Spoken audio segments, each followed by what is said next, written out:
of July 2004, approximately 3:30 p.m. Interviewers are Wayne Clark and Mike Russert. Could you give me your full name, date of birth, and place of birth, please? My full name is Raymond Earl Bell, Jr. I was born at the United States Military Academy at West Point in 1935 on the 11th of May. Okay. I guess, did you attend West Point? I graduated from the Military Academy in 1957 and was commissioned as a second lieutenant in the regular Army at that time. Okay, so usually we ask about your educational background prior to entering service, so you entered through the academy. That's correct. Okay. That's correct. So your father was... My father graduated from Military Academy in 1927. He was an infantry officer, and I chose to go armor. So we diverged in our careers as far as that's concerned. Okay. Can you tell me some of the things you remember at West Point? Well, some of your memories. First of all, things have really changed in terms of the size of the Corps. We had no women there. We were very, very small in terms of output of officers. Only 546 officers graduated, or cadets graduated in my class. And that was what year was that? 1957. 1957. The Korean War was over, so we weren't looking for any particular action, although in 1953, when I entered, the French were having a hard time in Indochina. And so we were all looking forward to possibly, at least the first class did, about maybe going to war in Vietnam. At that time it was Indochina. But no, I had a relatively undistinguished career, I think, at West Point. If there was a highlight, it was that I was the instigator and ran the administrative side of a field problem, which was usually run by the tactical officers. And I think I was the first cadet to ever come up with a scenario and to work out the details, administrative, logistic, and that kind of thing. And that occurred at the end of my second year at West Point. I do remember that I wanted to become an engineer when I entered West Point. The caliber of officers that I saw was instructors and in the tactical department who were in charge of the military side of West Point did not impress me.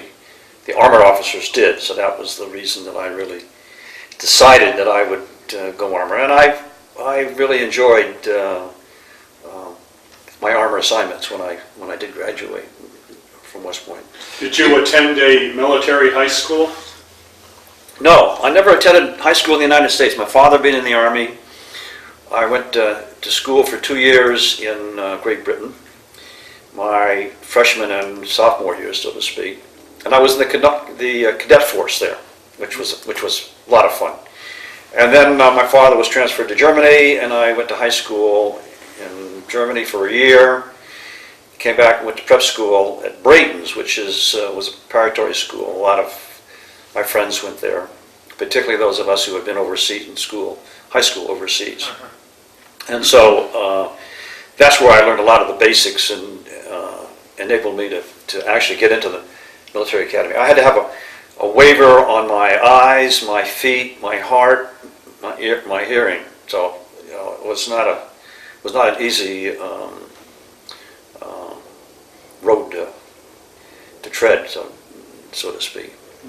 So it worked out very well. And do you feel that when you went there, that there was more of a closeness in the class because of the size than today? That's a good question. No, I don't think so. What happened was that we were put in one company. There were 24 companies at the time. We were put in one company. We stayed in that company the whole time. There were 2 regiments, and those of us in the 2nd regiment very seldom saw those in the 1st regiment because we didn't go to class together. In the summertime, they tried to mix us up. So we did get a chance to be with each other when we were, be with other members of other companies when we were on summer training. And also they had us graded by height. in terms of assignments. So those of us who were tall were in was IKL and M companies, and those who were short were in A, B, C, and D company. And then there were the in between.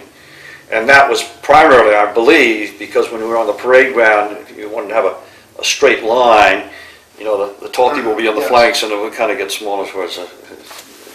Today, we say the Corps has, because they no longer do that. You know, they have women in the Corps, and they're not very tall. But each company, I guess, when they march in parade, march with the tallest person on the right flank, I guess, as a file, as the right guide, and that kind, which is done in the in the active army or in the reserve kind of thing. Okay, after you graduated in 57, where were you stationed? I chose to go to the 3rd Armored Cavalry Regiment, which was in Fort Meade at the time. And part of that was because I had a lady who I was very affectionate to, and she was at Vassar. And that was the closest army post that I could get to, you know, to go and visit her. And so, it was a very fine outfit. It was alerted to go to Lebanon in 1958, and it was right outside of Washington at Fort Meade's about 20 miles north of Washington, D.C.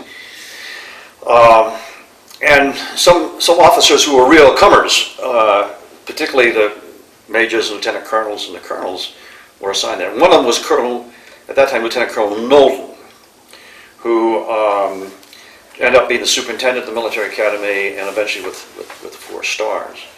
And he's the father-in-law of David Petraeus, who's also a Cornwall native, and who is, as you well know, is in Iraq right now.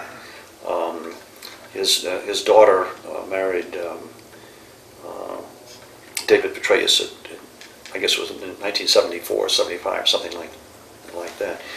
So he was the caliber of officer, and he was also the caliber of officer that impressed me about going armor. He was a squadron commander, and I was a second lieutenant in the troop. And from there, I went to Germany. Went to a tank battalion, which Elvis Presley was a member, and our paths crossed a couple of times in the field. And I guess it's pretty well known that Elvis was a very, very fine soldier. He didn't sing a song, evidently, while he was on active duty. Certainly didn't sing a song there. And won the admiration of everybody who came into contact with, the officers and enlisted people that were. So he did one fine job. And I was there for 3 years with combat 1st Battalion of the 32nd Armor Regiment, part of the 3rd Armored Division. And then I went to the Combat Command Headquarters, and I was the Air-Ground Operations Officer. I was responsible for coordinating all the fire support, close air support, nuclear fires, and conventional artillery. And that lasted until 1962. I came back to teach tank gunnery at West Point in the summertime. How did it feel to be back there on the other side? Well, it was pretty traumatic. First of all, I brought back my wife, who was just about ready to deliver child number 3, and she was born at West Point. And the ironic thing is that she was born while I was teaching her future husband tank gunnery. It's Paul Buca, who's a Medal of Honor winner from Vietnam, and he was in the class of 1965. So that was kind of ironic. I was only there for two months. Then I was on my way to school, the armor school at Fort Knox, Kentucky, where I stayed for the year. It was basic, not the basic, advanced course. Then went from there to Korea, where I was at first on the division staff as an assistant G1, and then took a tank company just up on the demilitarized zone. We were about 300 yards from the wire separating North and South Korea. That was very, very fine assignment. We got all the 8 balls in the battalion because we were separated from the rest of the battalion. So it was a real challenge, but the troops responded really, really well. And that was the days, of course, we had an army which was composed of draftees, but also it was right after the Berlin crisis, so we had a lot of National Guardsmen who stayed on active duty. And I got a couple of officers from I think it was the 150th Armored Cavalry out of West Virginia. So it was a very interesting opportunity, particularly from the point of view of educating people. We had a very, very strong GED program in the company because there wasn't too much else to do. We were forward deployed. Our tanks were always circled so that if we had to fight from the motor pool. If we got 5 or 10 minutes warning, we considered ourselves lucky. I slept with a pistol underneath my pillow and a rifle beside my bed. What kind of tanks did you have? We had the M48A3s, which were, let's see, 90 millimeter guns, and I think that I can't remember whether they were gasoline or diesel. I think they were gasoline engines in the tanks. Did you have any incidents with the North Koreans? No, but I almost lost the company in North Korea. One night we were coming back from a night exercise, and one of my lieutenants was leading the convoy, and he got lost. And by the time I caught him, he just was about ready to enter the no entry zone, headed right north. We got him turned around. That was about the closest that we came. There were infiltrators. When I was before I went up to take the company, we caught a number of them, and they were killed by the infantry troops. Actually, they got across the river. The big problem when I was in Korea was the fact that if you didn't have it bolted to the ground and then welded to the bolts, the Koreans would walk off with it. And we had one incident where we had a tank turret that wasn't placed, and one night a gang of Koreans went up there and sawed the barrel off the thing and were caught carrying it down the mountain. There was, I'm not sure that that time was such a hard time in Korea. Certainly isn't like it is today, but we were fair game. We were fair game for the slicky boys, as they were called. But that was a very good assignment. We were able to try out some innovative things. We had these armored vehicle launch bridges, AVLBs, and we used those in exercises. We had started using helicopters for command and control. We had evacuation exercises with helicopters, like in the MASH, program. And for me, it was nice to be able to go down in the orderly room and say, okay, everybody out, we're going to the field. You don't have to call high headquarters, and get prior clearance to go out. We put the tanks on the road anytime we wanted to. And I think the troops really enjoyed that. I was there in the wintertime. I commanded the company during the winter and the spring. The challenge in the wintertime was the fact that the roads were very slippery, iced over, and we initially started out with steel treads on the tanks, and then they took them away from us, made us use the rubber treads, and that was not a very swift move, because then we couldn't get on the road. If the North Koreans had decided to come across when the roads were icy, I think we would have had a hard time trying to get out. Maybe this would be a good time. You talked about the mix of men in your unit. You said one of the experiences that left the greatest impression on you was how well the active Army, National Guard, and Reserve personnel worked effectively together. So you felt good about guard people being in your unit. rather than just being regular Army Well, personnel?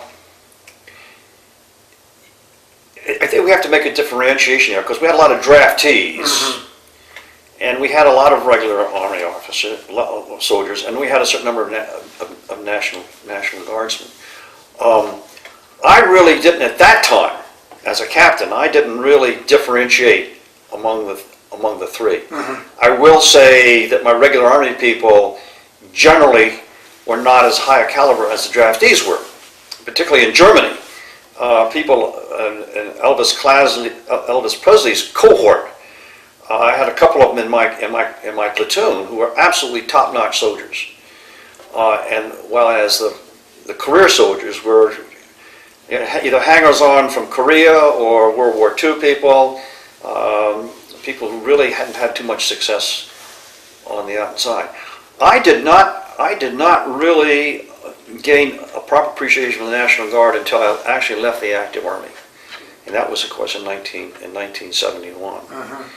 And just as a side note, I do a lot of writing now, and I'm working on a project in Washington on what I call a culture change, whereby the Army, as opposed to the other services, really have their three cultures. There's National Guard culture, there's the Army Reserve culture, and there's the active Army culture. And until we come up with one culture, we're not going to have as an effective force as we could have, as we should have. And what's happened in Iraq has really brought that home, particularly in the prison. That outfit that was in the prison used to belong to me when I was in my third iteration and when I was in the Army Reserve. But that's the kind of thing that really. Matter of fact, I came back. Let's see. I came back from Korea, went to Germany for a year to get my master's degree in German. Came back to West Point, taught German for 3 years, and went to Vietnam. And then I came back again to West Point and taught history for 2 years. And in 1970, we had the riots in Kent State. And I can remember the cadets asking me about the National Guard, and frankly, I said, I didn't know anything about the National Guard. I didn't know what was going on. I didn't know this. A year later, I was in the National Guard. Now that's kind of digressing a little bit, but it was a pretty high level of ignorance as far as that was concerned. So again, backtracking, I went to Germany to study at the University of Mainz for a year. Came back, went to Middlebury College for a master's degree in German, and then taught basic German at West Point for 3 years. And of course, that was a time when Vietnam was really heating up. So we. I and most of my class actually were teaching there. I would say, well, not most, about 30 to 40% of my classmates were actually teaching at West Point in all the departments. So the idea was to leave there and go to war and go to Vietnam. Everybody wanted to earn their spurs. And I went to the 9th Infantry Division. And I think that part of the reason I got the 9th Infantry Division is because of knowing then General Knowlton, who I first mentioned it, in the 3rd Cavalry. He didn't stay there very long, but I arrived in the latter part of the summer, while everybody else arrived in the beginning of the summer because they wanted to get all the best jobs.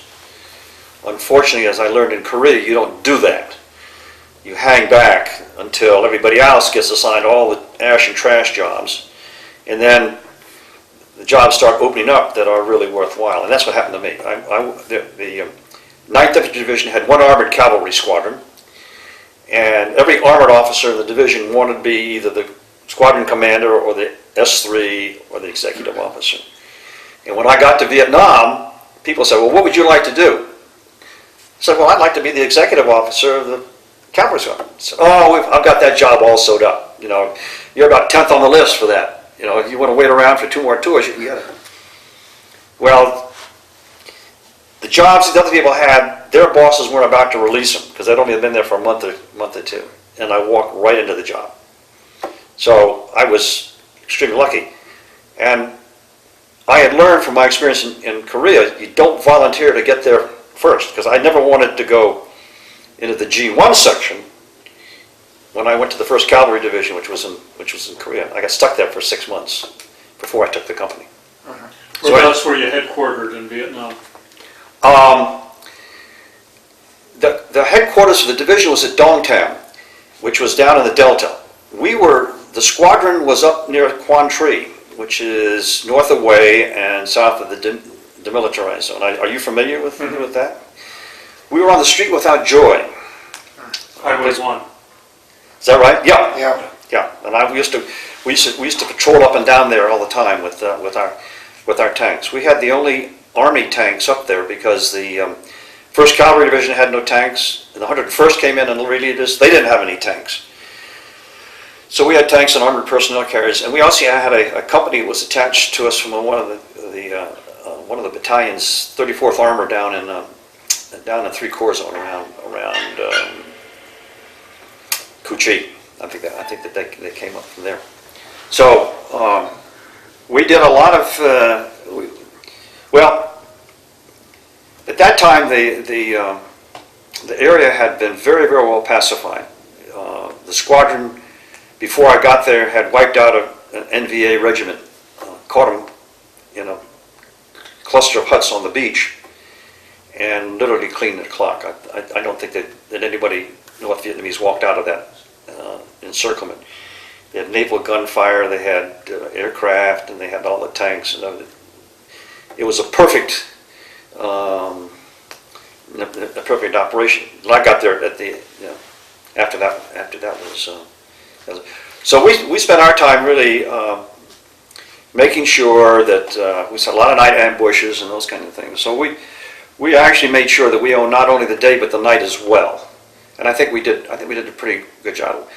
I don't know how many tons of rice that we got out of because the NVA would bury the rice in the jars and then bury them in the cemeteries, the mounds that were there. So I stayed with the 3rd of the 5th Cavalry until February of 1969, and then went down to Saigon, where I was on the staff working for General Abrams on the withdrawal of forces from Vietnam. And that was probably the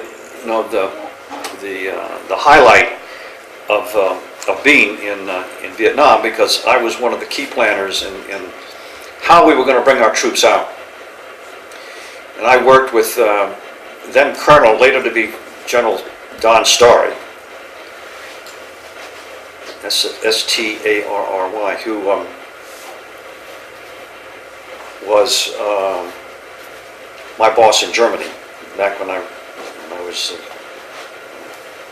in the combat command there. And although I didn't report directly to General Abrams, he did. And I can remember carrying the first plans for the withdrawal of the first increment to Hawaii in the summer of 1969, and delivering them to the next higher headquarters, which was Pacific Command in Hawaii. What did you think about the change from Westmoreland to Abrams? Well, see, you're asking an armored officer about an infantryman. And when you're dealing with people like General Knowlton, you're dealing with people like General Starry and General Abrams, all of whom were 4-star generals, who didn't get there by virtue of the fact that they happened to be at the right place at the right time. They really earned those jobs. Abrams should have been there, I think, sooner, and maybe we would have seen a different scenario evolving. But I think Abrams got in there a little bit too late to really turn the situation around. Mm-hmm. But he's a very charismatic individual, and certainly made a profound impression on not only the Americans but the Vietnamese as well. And he didn't put up with any baloney. He was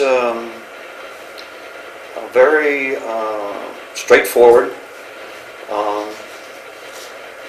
You could always see him with a cigar in his mouth, a hat off of his head, and certainly,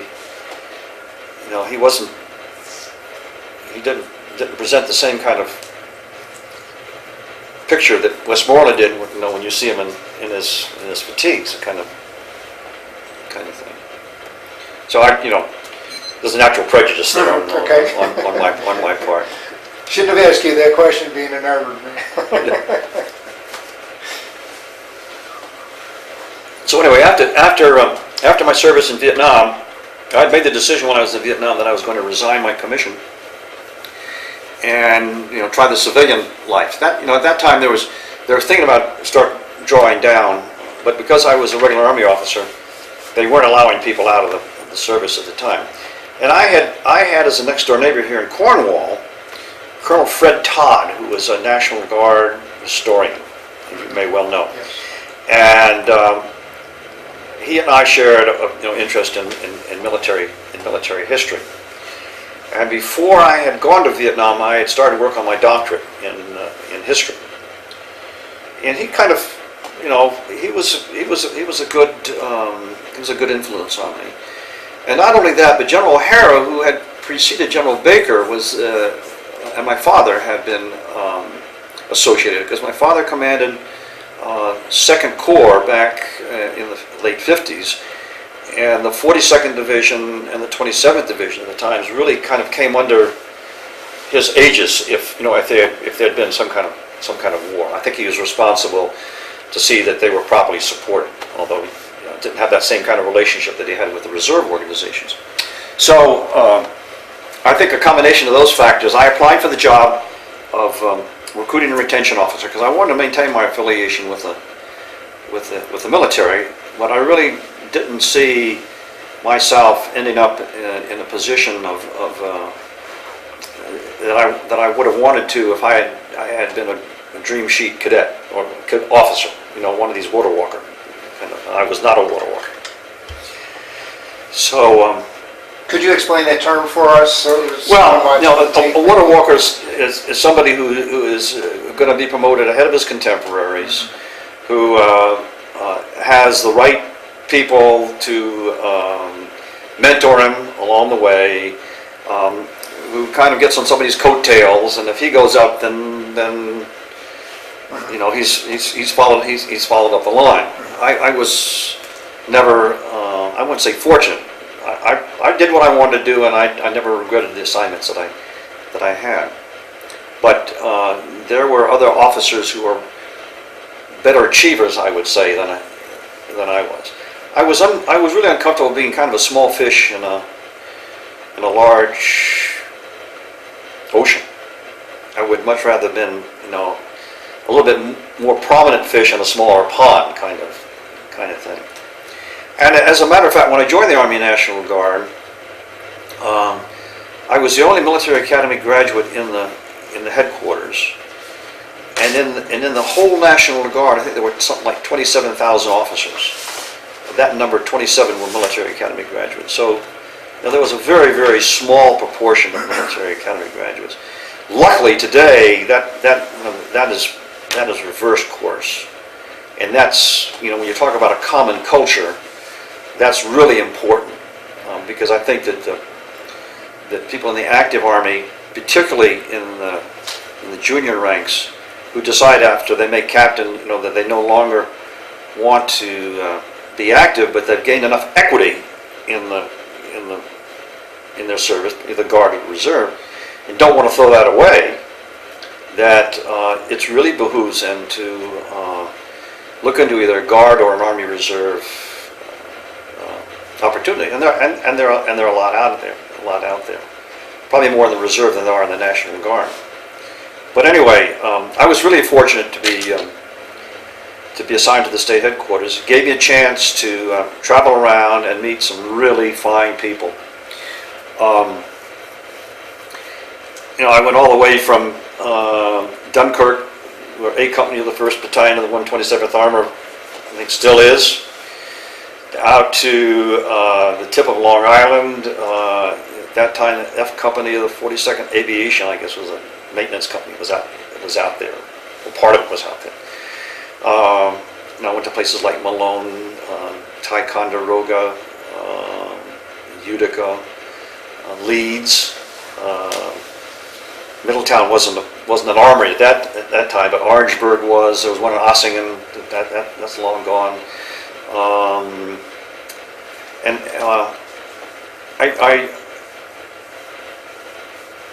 I got to know people who were really hard workers and who really believed in what they were doing. And of course, at that time there was a lot of turmoil between people coming in and people leaving. Most people were leaving.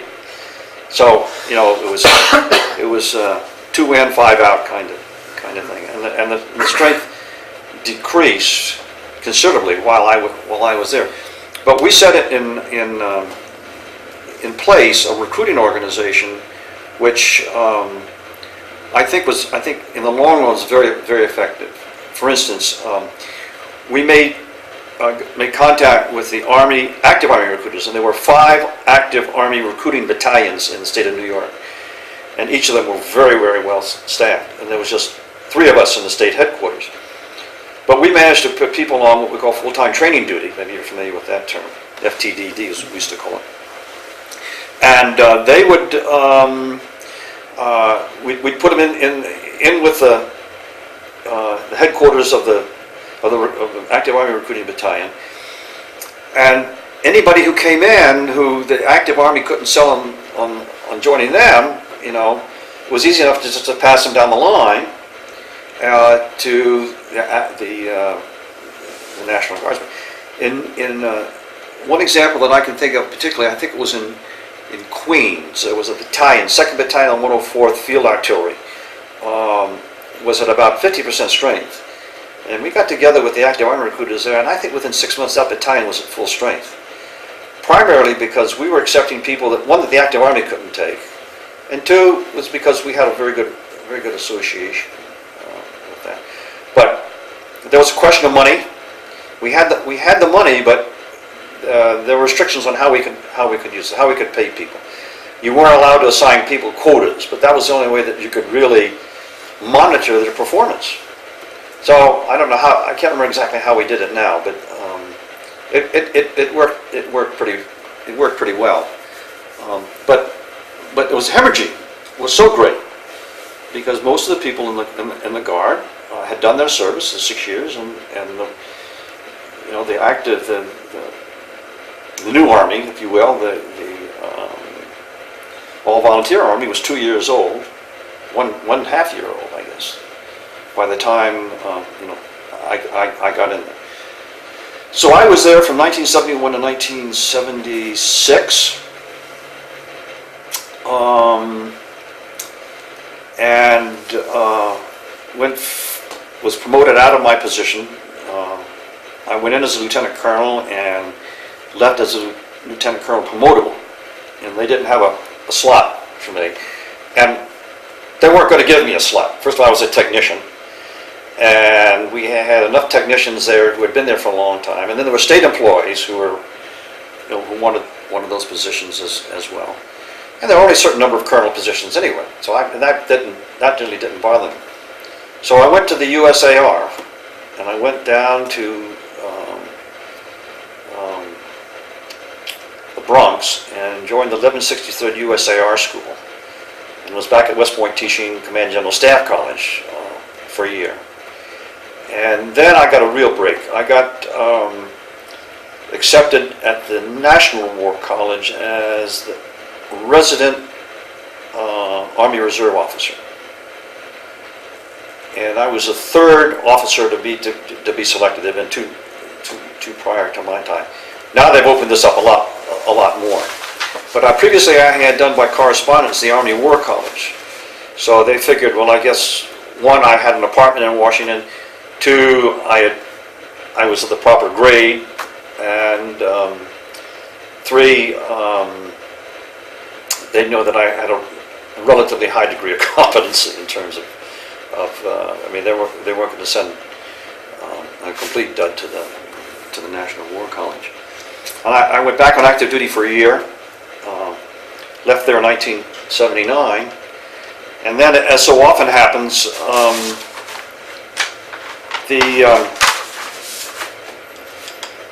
there was no position for me when I left. So I had to go to the Chief of the Army Reserve and say to him, you know, you just spent thousands of dollars to send me through this college, and you don't have any use for me? And he didn't have an answer for that. Washington area is a particularly tight area because there are a lot of civil servants down there and people who are connected with the government one way or the other, who are also pretty highly qualified and looking for positions. So I think that I was offered.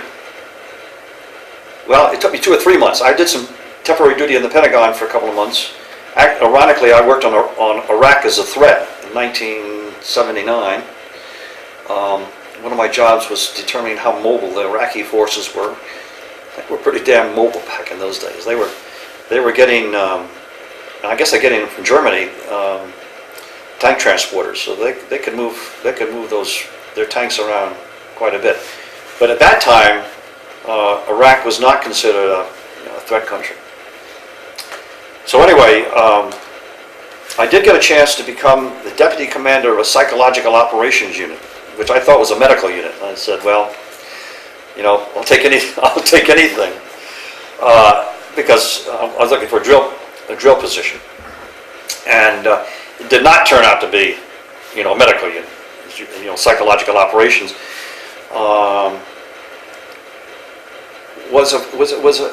was a very unique outfit. We were the Army's only strategic psychological operations group. There were 2 tactical groups, both of which are still in existence, in the Army Reserve. And so we were oriented towards Europe. And I had a very large group of people who were in relatively high positions in State Department of Defense as civilians. But I was a deputy commander. I wasn't the commander until about 8 months after I was assigned to the unit. The commander was recalled to active duty, and I was chosen to take the group. And I commanded the psychological operations group from 1980 to 1984 as a colonel.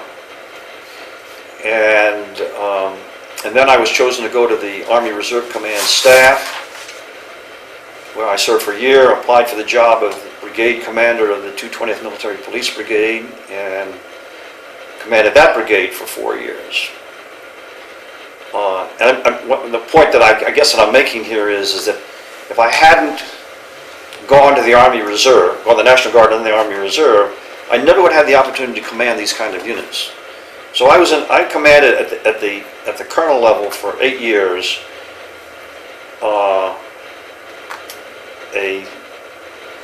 two units which really had real missions in the world. I mean, the 220th MP Brigade has been in Iraq, and once in a while I'll see patches on, you know, in photos. But I would never have been able to do this had I stayed in the active army. If you get to command 2 years at the 06 level, you consider yourself pretty doggone lucky. And so I had a ball. Psychological operations group, we had a chance to go overseas to Germany, but we couldn't get into the Eastern European countries because this was 1980, 1984, and they weren't going to allow, you know, spies in. But I had a group of printers, and then I had a group of foreign area specialists who were oriented on places like Romania, Poland, East Germany, Bulgaria, things like that. And they would do area studies and then develop how we would reach the population and the armed forces of those countries in case we went to war. That group has now been disbanded because Romania, Bulgaria, Germany, they're all our allies. But they seem to be our only allies in some cases. I think one of my major achievements there was we had a large number of women, and we had a large number of minorities, soldiers. And I think of the maybe 150 in the group headquarters, at least 10 of them were made warrant officer from the non-commissioned officer. I consider that to include women. I had one private who's now a lieutenant colonel in the Air Force Reserve. Relatively typical of some of the people that we had in that organization. And then I went to when I went to the ARCOM headquarters, the Army Reserve Command headquarters, I was the operations and training officer for that, which was a pretty significant position. But I only stayed there for a year because the opportunity to command this military police brigade came up. And I applied for it. I think there were something like 30 candidates. And I was lucky to get the job. And that was a very different type of situation because we were oriented then on the Middle East. So when we used to go overseas, went to Egypt, we go to Somalia, we went to Jordan on training exercises. And then there would be requirements like sending a unit to the Philippines to guard the Marine ammunition dump at Subic Bay, or go to Fort Leavenworth to take care of the prisoners there while the active duty prison guards were on leave, or send a company to Nicaragua or Honduras to go down there for one of these exercises where country to country type of thing. Very, very, very active. I spent a very interesting tour in Somalia with a platoon of troops. Why were you there? I'm sorry? Why were you in Somalia? We were there on the behalf of, I think it was General Adid. This was in 1980, in the 1985, 86, 87 period. And the Russians had been kicked out, and the Americans had been invited. And we went in and built a command center for them in Mogadishu. We sent special forces in to train their paratroopers. We sent in well drilling detachments to drill wells back in the backcountry. My troops went in. We went in for two reasons. One, I went in to make a reconnaissance of the area, in case we actually had to deploy troops in. And had our brigade been called up to go into Somalia, we could have done it. I went in and we took a look at the airport and the port and the city of Mogadishu are all intertwined, and getting around there is even to this day is pretty tough. You just can't walk in there and instantly know what's going to happen. So I took my aide in, and then I sent another group went in to actually protect the American contingent that was there doing the well drilling and special forces, and it was very interesting. They had an exercise. The Somalis had an exercise, and I can remember standing on the tarmac of this airfield, and on my left was an East German Army officer, and on my left was a Red Chinese Army officer, and there I am standing there in my BDUs. Of course, the Russians weren't there because they'd been kicked out, but the Chinese, very active in Africa, certainly in that part of the world. And so were the East Germans. The East Germans were there more for the police, and we also served in Jordan, and that was a particularly interesting occasion because we got to work with the Jordanian Navy and the U.S. Coast Guard, because one of our duties was port protection. So we went in and ran at least one exercise with the Jordanians on how we were going to protect the port of Aqaba. And so we had troops on the dock there that were helping with security of unloading vehicles that were being sent up to the desert to serve with the Jordanians on exercise. And then we were in Egypt, where we deployed a couple of battalions, one from New York City, 310th, I think it was the MP Battalion, and they rotate companies in for a couple of weeks, 2 or 3 weeks. I was there for almost 2 months. We had brigade headquarters had to have some kind of overlap. But those are the kind of things that we were doing in the late 80s. I considered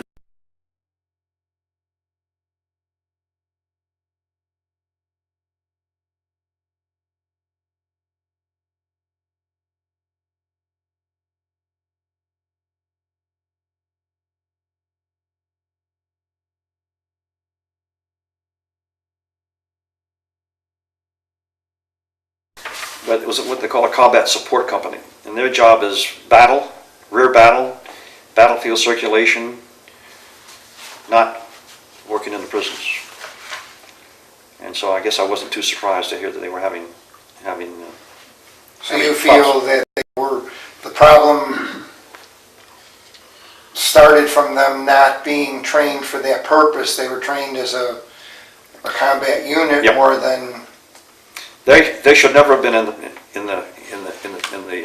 they should never have been in the prison. And I think they were there because they ran short of troops. There was no appreciation about what was going to happen there after we so-called liberated the Iraqi people. And these people just got caught, in the wrong place at the wrong time. It's kind of interesting to notice that the soldiers that are having the most trouble were not even military policemen. They were clerks and mechanics and people like that, which to my way of thinking is absolutely inexcusable.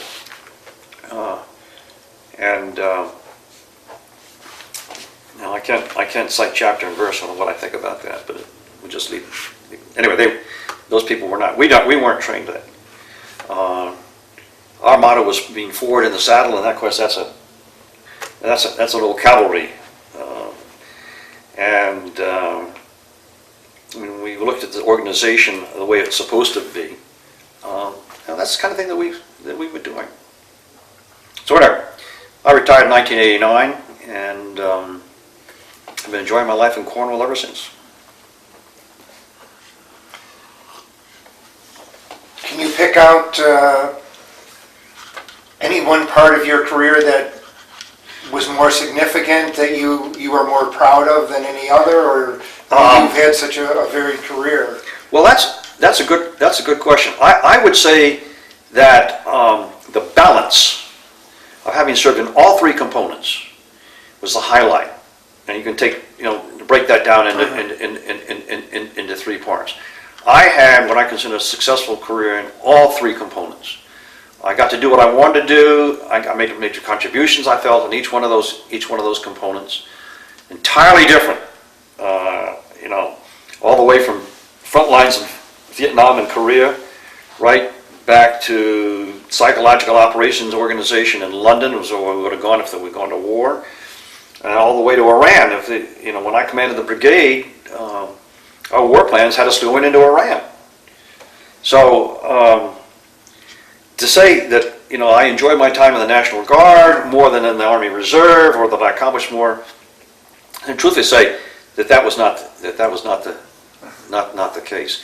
And I think that that's kind of unusual. I think people. I was just going to ask, is that unusual for someone to have all those 3 assignments? Yeah, like definitely. To have the 3 assignments, but to be able to say, not to differentiate between those 3, I think is. I'm sure that you're going to find people who have. I know of people who had a great time in the active service. They went in the National Guard and they hated it. Well, they went in the Army Reserve and hated it. So that just didn't. That just is not part of my. It was not a scenario as far as my life was. Did you read a book called The War Managers about Vietnam? No, I can't say that I have. I was just wondering your reaction if you. No, tell me a little bit about it. It was a book. I can't think of the author of the book. He after the war, interviewed, sent questionnaires to a large number of general officers who had served in Vietnam, and wrote an analysis of command and control and so on. I could send you the title and the author and so on if you're interested. I don't know. That's a pretty easy. That's a pretty easy title to. Yeah, to, I to can't think of remember. the author right now. But you know that. Yeah. But that. I mean, just the title there, it makes me think of certainly this, and this never happened to me because we never got into that kind of a situation where you had the division commander in a helicopter was flying above the regimental, the brigade commander flying in a helicopter above the battalion commander in a helicopter, the company commander in a helicopter, and the poor platoon leader on the ground, being given directions by four different people. That's not leadership in my book. That's management, and that happened. Unfortunately, too many times. I think we've gotten away from that now, and I think part of it is the fact that the all-volunteer professional army has really worked out, and you have great people in the active service. You got great people in the National Guard. You got great people in the Army Reserve, and everybody's there because they want to be there. And I think maybe leadership has more meaning now than it did back in those days, where management was kind of the name of the game. The sort of division commander who said, "Okay, sir," or the platoon leader said, "Okay, to the division commander, sir, you want my squad? You can manage it. You can deploy my squad if you want to." And then there were division commanders. I think that probably, maybe not squads, but platoons or companies and that kind of thing. So, do you think Frederick Todd still he's had an influence on you and looking at history and? Well, I do a lot of writing on military history right now. That's well, essentially what I do is I write about the experiences of World War II veterans who some who have been on tours with me, which I led about 3 or 4 tours at one time. They're too old to take on tours now because the risk of them dying is too great on you. You're overseas for 2 years and you're in a place like Eisenach in the middle of Germany, and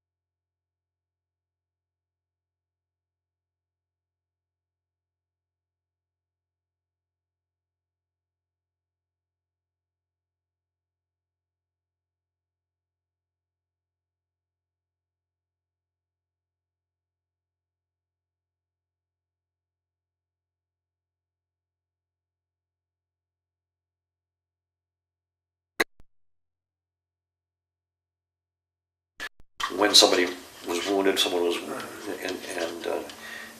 and that kind of. So in that respect, Fred Todd had a big influence on me. But when I obtained my doctorate, it was in Austrian military history.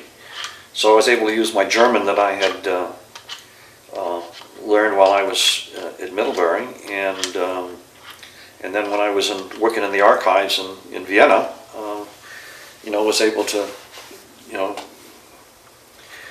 make that pay off in terms of an advanced degree kind of thing. Have you stayed in contact with any who served with you over the years? All the time. That perhaps is probably the most important thing that I can say that I've done since I retired. I'm in constant contact, for instance, with my sergeant major, the PSYOP group, who I've known for 30 years now. Officers who were captains and majors are now colonels. Some of them are generals.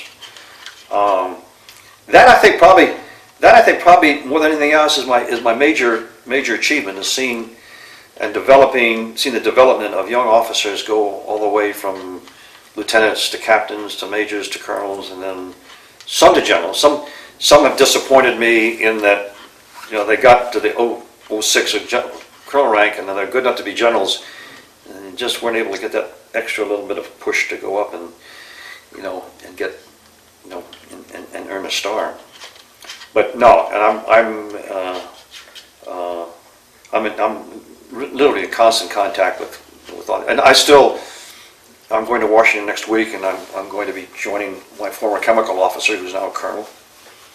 He's an assistant division commander, training division, and we're going to be working on an article on the Army Reserve, Army Reserve. One of my recruiters started out as a sergeant with me. He's now as an Army National Guardsman, went to the Army Reserve. He's out in a logistician, very fine officer who, because by virtue of his recruiting duty, made enough money to go get a master's degree from St. John's University down here on Long Island, and he ended up as a group commander in the Army Reserve out in California. Okay. So he's all the time. But what I find is I'm a sounding board, because a lot of these people who are still active, and they're very unhappy with what they're experiencing in their own particular areas and things like that. So, I'm very sympathetic here to what they are talking about, or what they're thinking about, or what they're complaining about, that kind of thing. Most of their complaints are pretty valid. Okay, do you have any questions? All right, well, thank you very much for your interview. Okay, good. That was a good hour. Right to the